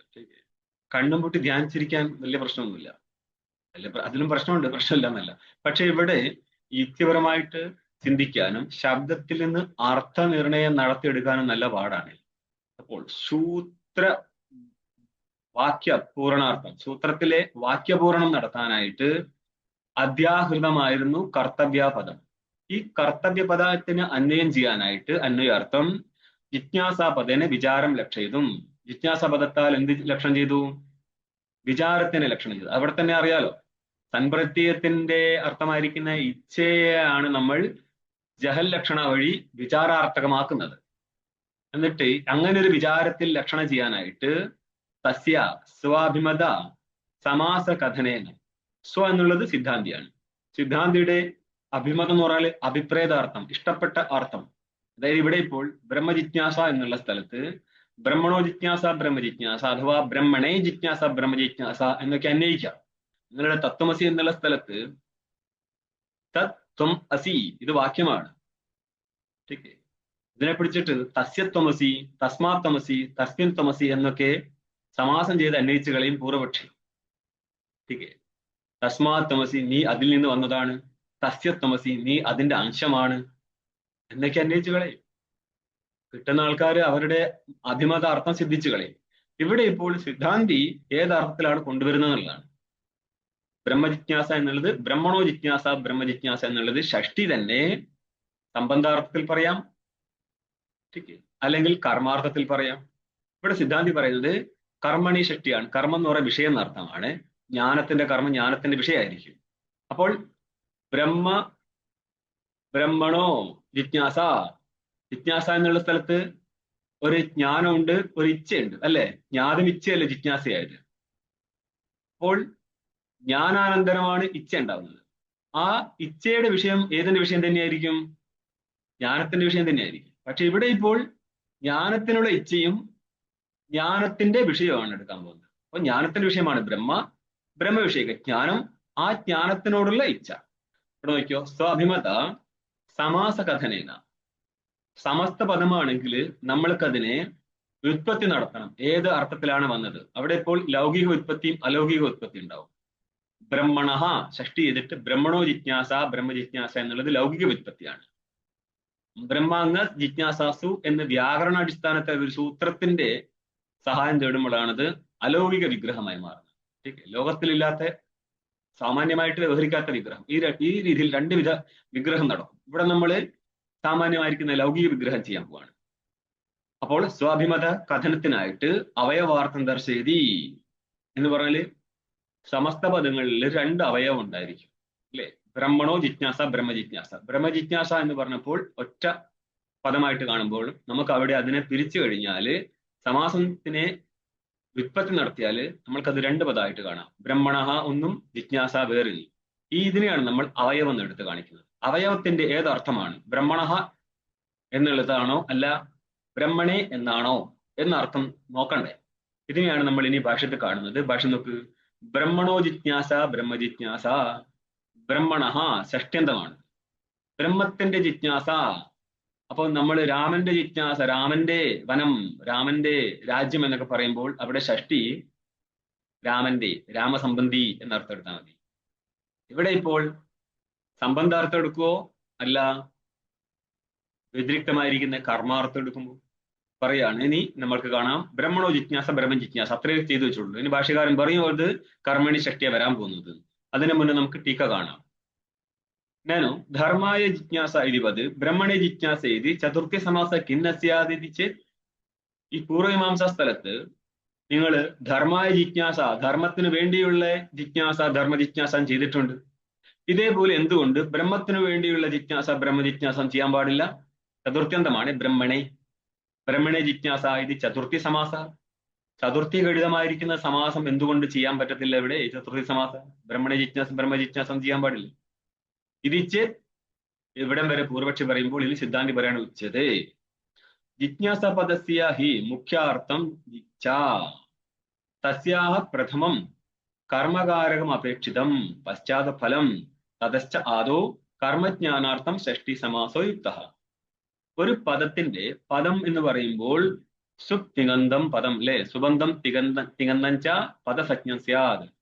സുപ്പ് അന്തത്തിലുള്ളതോ തിങ് അന്തത്തിലുള്ളതോ. സുപ്പന്തത്തിലുള്ള നാമപദങ്ങളും തിങ് അന്തത്തിൽ വന്നാല് ക്രിയാപദങ്ങളായി മാറും. ഇങ്ങനെ രണ്ട് വിധത്തിലേ ഉള്ളൂ. ഒരു വാക്യത്തില് കുറെ നാമപദങ്ങളും ഒരു ക്രിയാപദം ഉണ്ടാവും. ഓക്കെ. എന്നപ്പോൾ ഈ പദങ്ങളിൽ തന്നെ എന്താ ജിജ്ഞാസ പദസ്യ മുഖ്യാർത്ഥം. അപ്പൊ പ്രകൃതിയും പ്രത്യയവും കൂടിച്ചേർന്നിട്ടാണ് നിങ്ങൾക്ക് പദങ്ങൾ കിട്ടുന്നത്. പ്രകൃതി എന്നുള്ളത് പ്രാതിപതികമാവാം, ധാതു ആവാം. അതിൽ നിന്ന് പ്രത്യയത്തെയും കൂട്ടിച്ചേർത്ത് കഴിഞ്ഞാൽ പദങ്ങൾ സിദ്ധിക്കും. ഈ പ്രകൃതി പ്രത്യയങ്ങളിൽ വെച്ചിട്ട് പ്രകൃത്യർത്ഥമല്ല പ്രത്യാർത്ഥമാണ് പ്രധാനം. പ്രത്യാർത്ഥം പ്രധാനവുമായിട്ടാണ് പ്രധാനേന പ്രധാനം അന്വേതി അന്യപദത്തിന്റെ അന്വയം നടക്കേണ്ടത്. അതായത് പദത്തിൽ നിന്ന് വരുന്ന പദാർത്ഥങ്ങളുടെ പരസ്പര അന്വയം നടത്തുന്ന സമയത്ത് ഈ ഒരു പദാർത്ഥത്തെ ഏത് പദാർത്ഥമായിട്ട് അന്വയിക്കും? അപ്പൊ നോക്കണം, മുഖ്യമായിരിക്കുന്ന പദാർത്ഥമായിട്ടാണ് അന്വയിക്കേണ്ടത്. അപ്പം പദാർത്ഥത്തെ എങ്ങനെ മുഖ്യ പദാർത്ഥം എങ്ങനെ കണ്ടെത്തും? പ്രകൃതി പ്രത്യയങ്ങളില് പ്രത്യാർത്ഥമായിരിക്കും പ്രധാനം, അതുമായിട്ടാണ് അന്വയം ചെയ്യേണ്ടത്. അപ്പൊ ജിജ്ഞാസ പദത്തിൽ ഏതാണ് പ്രധാനം? ഭരണം. മുഖ്യാർത്ഥത്വം ഇച്ഛ. ജ്ഞാതും ഇച്ഛ ജിജ്ഞാസ. ആ ജിജ്ഞാസ എന്നുള്ള സ്ഥലത്തുള്ള സൻപ്രത്യയം ഇച്ഛാർത്ഥകമാണ്. അതിനെയാണ് നമ്മൾ ജിജ്ഞാസ എന്ന രീതി സായോട് കൂടി കാണത്തുള്ളൂ. സൻപ്രത്യയത്തിന്റെ ഭാഗമാണ്. ടാപ്പം വന്നിട്ട് ജിജ്ഞാസ എന്ന് കാണുന്നത്. അപ്പൊ അവിടെ മുഖ്യമായിരിക്കുന്ന അർത്ഥം ഇച്ഛയാണ്. കാരണം പ്രത്യാന്തം പ്രത്യയം ഏതായിരുന്നു? സന്നാണ്. സൻ എന്തിലോ ഏതർത്ഥത്തിലും എന്താ? ഇച്ഛാർത്ഥത്തിലും എന്താണ്. അതുകൊണ്ട് ഇച്ഛ ആ പദത്തിന്റെ മുഖ്യാർത്ഥമായി. തസ്യാഹ പ്രഥമം കർമ്മകാരകം അപേക്ഷിതം പശ്ചാത് ഫലം. ആ ഇച്ഛ ആദ്യം ആരെ അപേക്ഷിക്കുന്നത്? അതിന്റെ കർമ്മത്തെ അപേക്ഷിക്കും. ഇച്ഛയ്ക്ക് ഒരു കർമ്മം ഉണ്ടാവും. സകർമ്മകമായിട്ടാണ് ഇച്ഛ. ഇച്ഛ എന്നുള്ള ക്രിയ, ജ്ഞാനം എന്നുള്ള ക്രിയ, അതെല്ലാം തന്നെ സകർമ്മകമായിരിക്കും. ഒരു കർമ്മം ഉണ്ടാവും. ഇതിൽ ഏതെങ്കിലും ഒരു കർമ്മം ഉണ്ടാവും. അപ്പൊ കർമ്മകാരകത്തെ അപേക്ഷിക്കുന്നുണ്ട് ആര്? ഇച്ഛ. തസ്യാഹ അപേക്ഷിതം പ്രഥമാപേക്ഷിതം കർമ്മകാരകം. ആദ്യം അപേക്ഷിക്കുന്നത് കർമ്മകാരകമാണ്. കർമ്മകാരകം എന്നുള്ളത് അതിന്റെ വിഷയമായിരിക്കും കർമ്മകാരകമായി മാറുക. പശ്ചാത് ഫലം, അതിനുശേഷമേ ഇച്ഛയുടെ ഫലത്തിന്റെ ആകാംക്ഷയുള്ളൂ, അപേക്ഷയുള്ളൂ. അതുകൊണ്ട് എന്താ? തതശ്ച ആദോ കർമ്മജ്ഞാനാർത്ഥം ഷഷ്ടി സമാസയുക്ത. അതുകൊണ്ട് ഇച്ഛയുടെ ആദ്യാന്വയം കർമ്മവുമായിട്ട് നടക്കുന്നതിനാൽ കർമ്മത്തിന്റെ ജ്ഞാനത്തിനായിട്ട് ഷഷ്ടി സമാസമാണ് നല്ലത്. എന്ന് പറഞ്ഞാൽ കർമ്മണി ഷഷ്ടിയാണ് ഇവിടെ അന്വയിക്കേണ്ടത്. അപ്പോൾ ബ്രഹ്മണോ ജിജ്ഞാസ എന്നുള്ള സ്ഥലത്ത് ബ്രഹ്മകർമ്മക ജിജ്ഞാസ എന്നർത്ഥം കിട്ടും. ജിജ്ഞാസ എന്നുള്ള പദത്തിൽ തന്നെ ഞാ ധാതുവും സൻ പ്രത്യയമാണ്. സൻ പ്രത്യയത്തിന്റെ അർത്ഥമാണ് ജിജ്ഞാസ. പ്രകൃതി പ്രത്യയങ്ങളിൽ പ്രത്യാർത്ഥം പ്രധാനമായതുകൊണ്ട് ഇച്ഛ പ്രധാനമായി. ആ ഇച്ഛ ആയിരിക്കട്ടെ സകർമ്മക ക്രിയ ആയതിനാൽ അവിടെ കർമ്മത്തിന്റെ അപേക്ഷയുണ്ട്. ആയതിനാൽ ആദ്യം നമ്മൾക്ക് കർമാർത്ഥത്തെ ഗ്രഹിക്കണം. ആ കർമ്മത്തെയാണ് ഷഷ്ടി കൊണ്ട് പറയുന്നത്. തതശ്ച കർമ്മജ്ഞാനാർത്ഥം ഷഷ്ടി സമാസയുക്ത. കർമ്മത്തിന്റെ ജ്ഞാനത്തിനായിട്ട് ഇവിടെ ബ്രഹ്മജിജ്ഞാസ എന്നുള്ള സ്ഥലത്ത് ഷഷ്ടി സമാസം ചെയ്യുന്നതാണ് ഉചിതം. അപ്പോൾ ഷഷ്ടി എവിടെ ചെയ്യും? ബ്രഹ്മണഹ എന്നുള്ള ഷഷ്ടിയാണ് ബ്രഹ്മണോ ജിജ്ഞാസ. അപ്പൊ എന്തായി? ജിജ്ഞാസയെ കണ്ടാല് ജ്ഞാതും ഇച്ഛ ജിജ്ഞാസ. ഇച്ഛ അവിടെ പ്രധാനമാണ്. ഇച്ഛ ആ പ്രധാനമായിരിക്കുന്ന ഇച്ഛയുടെ അന്വയം നടത്തേണ്ടത് കർമ്മമായിട്ടാണ്. ആ കർമ്മത്തെയാണ് നമുക്ക് ആദ്യം ബോധിക്കേണ്ടത്. കർമ്മത്തെ ബോധിക്കാൻ വേണ്ടിയിട്ട് കർമ്മണി ഷഷ്ടി ചെയ്യുകയാണ് ബ്രഹ്മണോ ജിജ്ഞാസ എന്നുള്ളത്. അപ്പം ബ്രഹ്മ കർമ്മക ജിജ്ഞാസ എന്നർത്ഥം കിട്ടും. അപ്പോൾ ബ്രഹ്മം കർമ്മമായിരിക്കുന്ന, കർമ്മം എന്ന് ഉദ്ദേശിച്ച വിഷയമാണ്, ബ്രഹ്മം വിഷയമായിരിക്കുന്ന ജിജ്ഞാസ എന്നർത്ഥം കിട്ടും. ആ ബ്രഹ്മം തന്നെ ഇനി എങ്ങനെ അന്വയിക്കണം? മുമ്പുള്ള അന്വയത്തിനനുസരിച്ച് അപരോക്ഷ ജ്ഞാനത്തിനായിട്ട് ബ്രഹ്മ വിഷയക വിചാരം ചെയ്യണം എന്നർത്ഥം കിട്ടും. അവിടുത്തെ ബ്രഹ്മ എന്നുള്ളതേ ജ്ഞാനസ്ഥലം പറഞ്ഞല്ലോ, ജ്ഞാതും ഇച്ഛ എന്നുള്ള സ്ഥലത്തെ ജ്ഞാനം. ആ അപരോക്ഷ ബ്രഹ്മജ്ഞാനത്തിനായിട്ട് ബ്രഹ്മ വിഷയക വിചാരം ചെയ്യണം. ബ്രഹ്മ വിചാരത്തിനൊരു വിഷയം ഉണ്ടായിരിക്കും. ആ വിഷയമാണ് ഇവിടുത്തെ ബ്രഹ്മ. അതാണ് വിചാരത്തിന്റെ കർമ്മമായിട്ട് മാറുന്നത്. കർമ്മണ്യുക്തേ സതി അർത്ഥാത് ഫലമുക്തം ഭവതി. കർമ്മം പറഞ്ഞിട്ടുണ്ടെങ്കിൽ കർമ്മത്തെ പറഞ്ഞിട്ടുണ്ടെങ്കിൽ ആർത്തികമായിട്ട് ഫലവും സിദ്ധിച്ചിട്ടുണ്ട്. അതെന്തുകൊണ്ടാ? ഇച്ഛായ കർമ്മണ ഏവ ഫലത്വാത്. ഇച്ഛയുടെ ഏതാണോ കർമ്മം അത് തന്നെയായിരിക്കും ഫലം. ഇതെല്ലാം അവിടെ അങ്ങനെ തന്നെയായിരിക്കുമോ? ആലോചിച്ചു. യഥാ സ്വർഗസ്യ ഇച്ഛ ഇത്യുക്തേ സ്വർഗസ്യ ഫലത്വം ലക്ഷ്യത്തെ തദ്വത്. എപ്രകാരം സ്വർഗസ്യ ഇച്ഛ, സ്വർഗത്തിന്റെ ഇച്ഛ, സ്വർഗ വിഷയിക ഇച്ഛ എന്ന് പറഞ്ഞാൽ അവിടെ ഇച്ഛയുടെ വിഷയം എന്താ? സ്വർഗം അത് തന്നെയായിരിക്കും ഫലവുമായിട്ട് മാറി. ഇച്ഛയുടെ ഫലവും അത് തന്നെയായിരിക്കും. സ്വർഗസ്യ ഫലത്വം ലഭ്യതേ തദ്വത്. അതേവ ധർമ്മജിജ്ഞാസ ഇത്യത്രാപി സാഹി തസ്യ ജ്ഞാതുമിച്ഛ ഇത് ഇച്ഛാം ഗൃഹീത്വാ ഷഷ്ടി സമാസോ ദർശിതഃ. അതേവ, അതായത് നിങ്ങളുടെ പൂർവമീമാംസാ സ്ഥലത്ത്, പൂർവമീമാംസയിലെ ആദ്യത്തെ സൂത്രം ഏതാ? ധാതോ ധർമ്മ ജിജ്ഞാസ. അഥാതോ ധർമ്മ ജിജ്ഞാസ. അവിടുത്തെ ഭാഷ്യകാരനാരാ? ജൈമിനി. ജൈമിനി. ശബരസ്വാമി. ശബരസ്വാമിയുടെ ഭാഷ്യത്ത് എന്ത് പറയും? ശാബരം. ഓക്കെ, ശാബര ഭാഷ്യമാണ് ഇനി വരാൻ പോകുന്നത്. നോക്കിയോ, ധർമ്മജിജ്ഞാസ ഇത്യത്ര എന്ന് പറയുന്ന ധർമ്മജിജ്ഞാസ എന്നുള്ള സൂത്ര സ്ഥലത്തും സാഹിത്യസ്യ ജ്ഞാതുമിച്ഛ ഇതി ഇച്ഛാം ഗൃഹീത്വ ഷഷ്ടി സമാസോ ദർശിതഃ. ഇച്ഛയെ ഗ്രഹിച്ചുകൊണ്ട് ഷഷ്ടി സമാസം കാണിച്ചിട്ടുണ്ട്. പക്ഷെ അതിന്റെ മുന്നേ തുടങ്ങുന്നതേ ധർമായ ജിജ്ഞാസ ധർമ്മജിജ്ഞാസ സാഹിത്യസ്യ ജ്ഞാതുമിച്ഛ എന്നാണ് മൊത്തം വാക്യം വരിക. ആദ്യം പറയുന്നുണ്ട് ധർമ്മത്തിനായിട്ടുള്ള ഇച്ഛയാണ് ധർമ്മജിജ്ഞാസ. പക്ഷെ അതിനെ വിശദീകരിക്കുന്നേരം പറയുന്നുണ്ട് സാ എന്ന് പറയുന്ന ഇച്ഛ തസ്യ ജ്ഞാതുമിച്ഛ, ധർമ്മസ്യ ജ്ഞാതുമിച്ഛയാണ്. ധർമ്മത്തിനെ അറിയാനുള്ള ഇച്ഛയാണ്. അപ്പൊ ഷഷ്ടിയല്ല കാണിച്ചത്. ഓക്കെ, അപ്പൊ ധർമ്മസ്യ എന്നുള്ളത് ഏതർത്ഥത്തിലായിരിക്കും? ധർമ്മത്തിന്റെ ധർമ്മ വിഷയക ജിജ്ഞാസ എന്നാ വരിക. ധർമ്മത്തെ വിഷയീകരിക്കുന്ന ജിജ്ഞാസ ധർമ്മ ജിജ്ഞാസ എന്ന് നിങ്ങൾ എവിടെ ചെയ്തിട്ടുണ്ട്? പൂർവമീമാംസയുടെ ഭാഷ്യത്തിൽ ചെയ്തിട്ടുണ്ട്. അവിടെ നോക്കിക്കോ, ധർമായ ജിജ്ഞാസ ധർമ്മത്തിന് വേണ്ടിയുള്ള ജിജ്ഞാസ എന്നാ തുടങ്ങുന്നത്.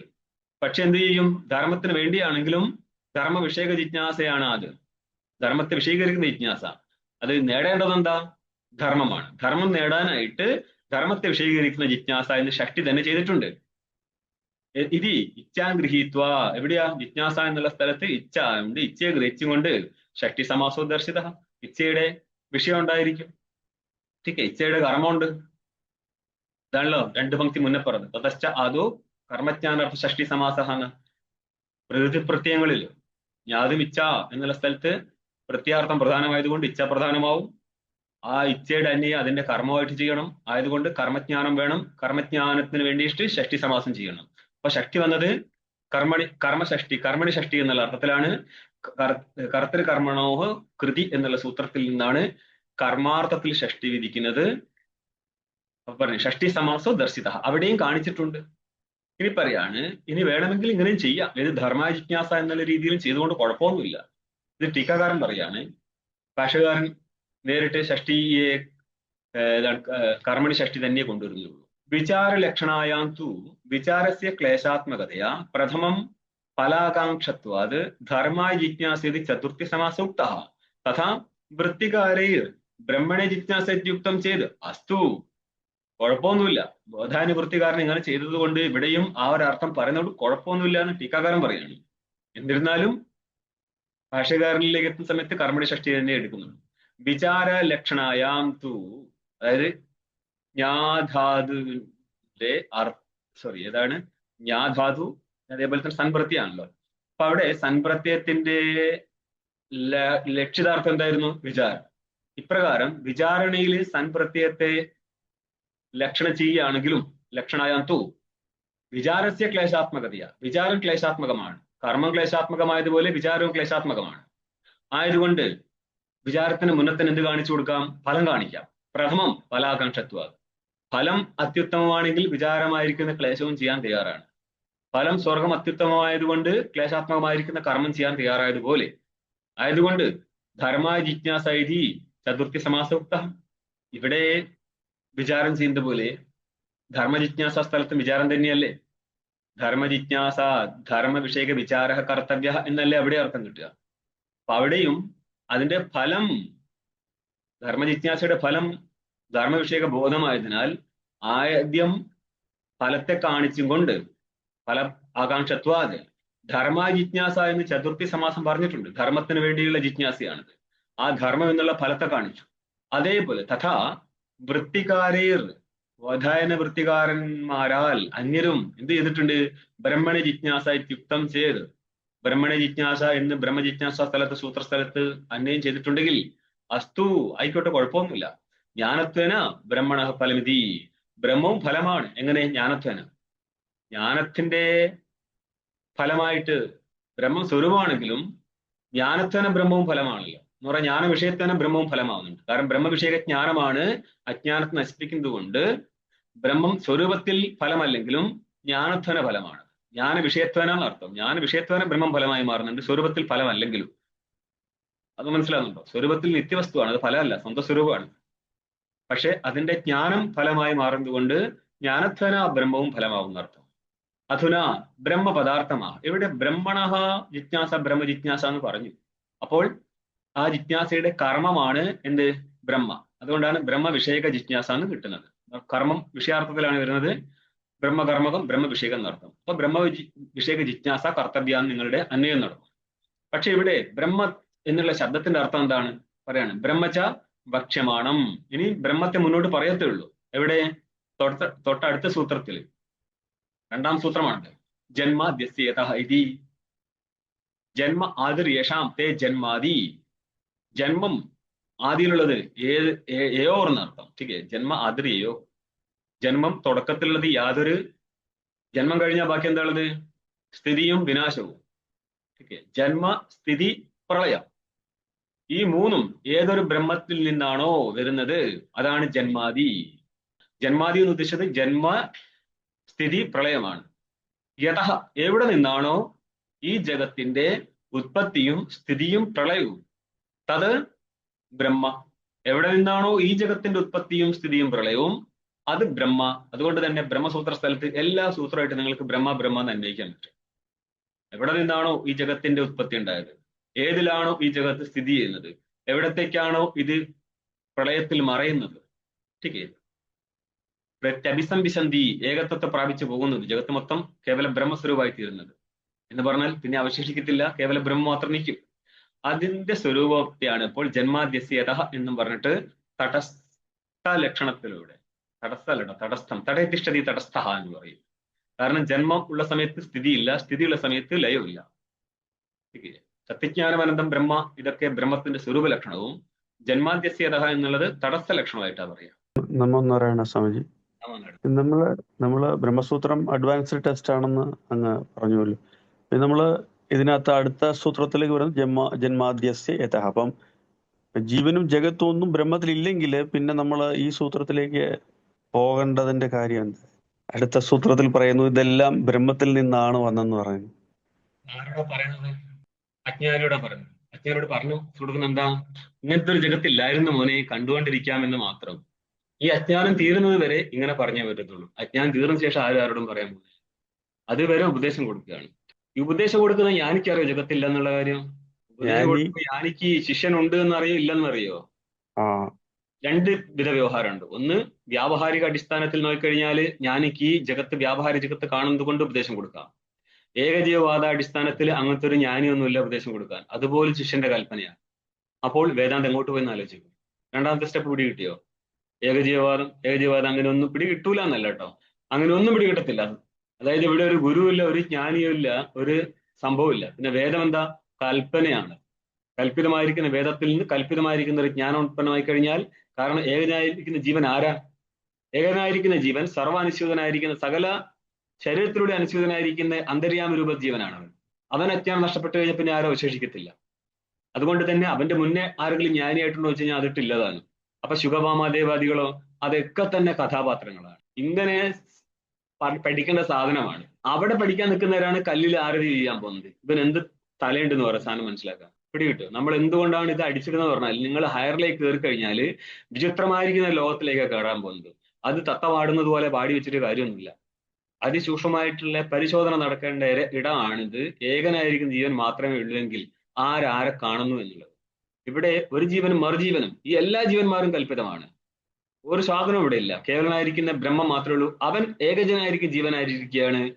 അവന് താതാത്മ്യം നേരിട്ടിരിക്കുകയാണ് അന്ധകരണങ്ങളിലൂടെ. ഈ താതാത്മ്യ അന്ധകരണത്തിൽ നേരിട്ട സ്ഥലത്ത് വ്യാവഹാരിക അടിസ്ഥാനത്തിൽ ജീവഭേദവും പാരമാർത്ഥിക അടിസ്ഥാനമായിരിക്കുന്ന ഈ ഏകജീവവാദത്തിൽ ജീവഭേദം ഉണ്ടാകത്തില്ല. ഇതെന്താ ഉണ്ടാ? ഇവിടെ ജീവനേ അല്ല. അതാണ് പ്രശ്നം. ഇതെല്ലാം കൽപ്പനയാണ്. പിന്നെയാണോ ഗുരുവും ഞാൻ? അതുകൊണ്ടാണ് നമ്മൾ ചോദിക്കുന്നത്, ഈ ഏത് ഗുരുവാണ് ശിഷ്യനോട് പൊട്ടത്തരം പറയുന്നത്? എന്റെ അടുത്ത് കളിച്ച അക്കളി ഇക്കളി തീക്കളിയാവും. ठीक है, ഇങ്ങനെ ഉണ്ടല്ലോ. അതുകൊണ്ട് നമ്മൾ കൊണ്ടുവരുന്നത് ഈ സോക്കോള് ഗുരുക്കന്മാരെ വിളിച്ചു വരുത്തുന്നത്, ഇവരെ വിളിച്ചു വരുത്തിയില്ലെങ്കിൽ ഏകജീവവാദം പറയാൻ സമ്മതിക്കത്തില്ല. മനസ്സിലാവാൻ ഒരാള് വേണ്ടേ? അതുകൊണ്ടാണ് എപ്പോഴും ഒരു ചെറിയൊരു ക്ലാസ് ആൾക്കാർക്ക് മാത്രമാണ് വേദാന്തം. അതുകൊണ്ട് തന്നെയാണ് ഈ പൂജയും പാഠമായിട്ട് നടക്കുന്ന ആൾക്കാരെ കൊണ്ട് പറഞ്ഞ് പണിയല്ലെന്ന് പറയുന്നത്. കാരണം ബുദ്ധിക്ക് അനുസരിച്ചാണ്. ഒരാളുടെ ക്ലാസ് 10 മിനിറ്റ് കേട്ടാൽ മനസ്സിലാവും ഇങ്ങനെ എന്താ സമർത്ഥിക്കാൻ പോകുന്നുള്ളത്. മനസ്സിലായോ? അപ്പോൾ ബുദ്ധിയുടെ തലത്തിനനുസരിച്ച് അതിന്റെ വ്യവഹാരവും മാറും. ആർക്കും മറ്റൊരാൾക്ക് വേണ്ടി വ്യവഹരിക്കുന്നല്ല, തനിക്ക് വേണ്ടി തന്നെ വ്യവഹരിക്കുന്നുള്ളൂ. മന്ദബുദ്ധി പോലും മറ്റുള്ളവന് വേണ്ടി വ്യവഹരിക്കത്തില്ല എന്നാ സൂത്രം എന്ന് പറയാൻ തരത്തും. അക്ഷരം അസന്നിഗ്ധം നാമവത് വിശ്വതോമുഖം. അല്പാക്ഷരം അസന്ദിഗ്ധം സാരവത് സാരവത് വിശ്വതോമുഖം. അല്പാക്ഷരം സന്ദിഗ്ധം സാരവത് വിശ്വതോമുഖം. അസ്തോഭം അനവദ്യം ച സൂത്രം സൂത്രവിദോ വിദുഹു. സ്തോഭം എന്ന് പറഞ്ഞാൽ അനർത്ഥക ശബ്ദങ്ങളാണ്. ഊഫട്ടാതി അതൊന്നും ഇല്ലാതിരിക്കുക. അസ്തോഭം. അവദ്യം എന്ന് പറഞ്ഞാല് ദോഷം. അവദ്യം നിർദുഷ്ടം. അനവദ്യം എന്ന് നിർദുഷ്ടം തന്നെ അർത്ഥം കിട്ടുക. ന അവദ്യം അവദ്യം. അപ്പൊ അവദ്യം ദോഷമാവും. ന അവദ്യം അനവദ്യം. ടേക്ക് അവദ്യം ദോഷം. ന അവദ്യം ഇതി അനവദ്യം. അവദ്യമോനോ അവദ്യോ യസ്മിൻ ബഹുവരി ചെയ്യുന്നതല്ലേ അനവദ്യം. സ്തോഭം അനവദ്യം ച സൂത്രം സൂത്രം. ഇതിലാണ് സൂത്രം എന്ന് പറയുന്നത്. അല്പാക്ഷരം അക്ഷരം അല്പമേ ഉണ്ടാവത്തുള്ളൂ. അല്പാക്ഷരം അസന്ദിഗ്ധം. സന്ദിഗ്ധം എന്ന് പറഞ്ഞാൽ സന്ദേഹത്തിന്റെ വിഷയമാണ് സന്ദിഗ്ധം. സന്ദേഹത്തിന്റെ വിഷയമല്ല. അല്പാക്ഷരം അസന്ദിഗ്ധം. സാരവത്വം സാരത്തോടു കൂടിയതായിരിക്കും എന്ന് പറഞ്ഞാല് കുറെ പറയേണ്ട കാര്യത്തെ സംക്ഷേപിച്ച് പറഞ്ഞതായിരിക്കും. സാരവത്. വിശ്വതമുഖം അതിനെ വ്യാഖ്യാനിച്ചാലോ വിശ്വം എന്ന് പറഞ്ഞാൽ നാനാന്നർത്ഥം. നാനാമുഖം ഉണ്ടാവും. നാനാർത്ഥം പറയാൻ പറ്റും ഇവിടെ. അസ്തോഭം സ്തോഭരഹിതം. സ്തോഭമാണ് മുപ്പട്ടാതി ശബ്ദങ്ങൾ. അങ്ങനത്തെ ശബ്ദം ഉണ്ടാവത്തില്ല. സ്തോഭം അനർത്ഥക ശബ്ദങ്ങളാണ്. അർത്ഥമില്ലാത്തതാണ് അർത്ഥം. അനർത്ഥകം എന്ന് പറഞ്ഞാൽ അർത്ഥമില്ലാത്തതേ അർത്ഥമുള്ളേ. അർത്ഥമില്ലാത്ത ശബ്ദങ്ങളോട് വരത്തില്ല. അനവദ്യം നിർദുഷ്ടമായിരിക്കും. ദോഷം അവിടെ ഉണ്ടാകത്തില്ല. ഇങ്ങനെ ഇരിക്കുന്ന വാക്യത്തെയാണ് നമ്മൾ സൂത്രം എന്ന് പറയുന്നത്. ഇവിടെ ഇപ്പോൾ സൂത്രം അങ്ങനെയൊന്നല്ല. ബ്രഹ്മസൂത്രം എന്ന് പറഞ്ഞ നൂല് പോലെ ശരിയാണ്. ഇവിടെ ആ ലക്ഷണം യോജിക്കും എല്ലാ ബ്രഹ്മസൂത്രത്തിലും. പക്ഷെ സൂത്രം എന്ന് പറയുന്ന സാധനം ബ്രഹ്മ എന്നുള്ള ശബ്ദം നിങ്ങൾക്ക് എല്ലാവരുടെയും കൊണ്ട് ചലിക്കാൻ പറ്റും. മുന്നോട്ട് കയറുന്ന എല്ലാ സൂത്രത്തിലും ബ്രഹ്മ ശബ്ദത്തെ അന്വയിക്കാം. ഓം പൂർണ്ണമദഃ പൂർണ്ണമിദം പൂർണ്ണാത് പൂർണ്ണമുദച്യതേ പൂർണ്ണസ്യ പൂർണ്ണമാദായ പൂർണ്ണമേവാവശിഷ്യതേ. ഓം ശാന്തി ശാന്തി ശാന്തി. ശങ്കരം ശങ്കരാചാര്യം കേശവോം ബാദരായണം സൂത്രഭാഷ്യ കൃതൗ വന്ദേ ഭഗവന്തൗ പുനഃ പുനഃ. ഈശ്വരോ ഗുരുരാത്മേതി മൂർത്തിഭേദ വിഭാഗിനേ വ്യോമവത് വ്യാപ്തദേഹായ ദക്ഷിണാമൂർത്തയേ നമഃ. ഓം ശാന്തി ശാന്തി ശാന്തി.